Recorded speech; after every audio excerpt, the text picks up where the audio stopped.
Yeah, I think there's a few trends that have emerged and they sort of parallel the advance of technology, but I guess it starts with the idea that a lot of training has boiled down to basically sitting in a room and being talked at. And I don't think that anyone really at their core thinks that's the way that they want to spend their time. But it has been one of the primary ways that training is developed and comes from academia, comes from sitting in lecture halls, and really from a one-to-many approach. As we sort of have advanced in technology and have the ability to be more personalized and to address people where they live and what they on the topics in which they are most passionate and some of the topics on which we need them to be trained, like compliance topics.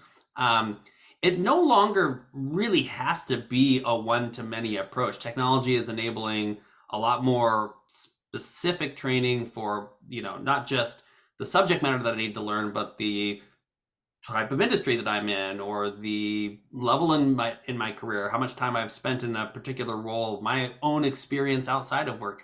It can be a lot more personalized, and we sort of think about it as learning having moved out of a classroom setting and more into a cafeteria setting or a social setting.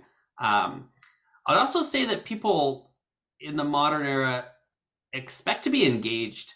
They don't expect to just be talked at. They expect to be sort of participating in the learning experience. And that means that, again, it needs to be able to be fundamentally interactive. It has to have, the types of things that keep you sitting and wanting more rather than sitting there waiting for when this particular learning session is going to be over. So the last thing I'll mention is there is a generational divide that is becoming more apparent, where moving from a world of just understanding what are the basic facts and the data I need to know to articulate the value prop for the solution that I'm selling or what our company does. There's a much greater focus from the younger demographics now to be engaged in coaching and development and how do I advance and how do I become better. And very little of that is textbooks learning. A lot of that is experiential. A lot of that is getting repetitions, learning by doing.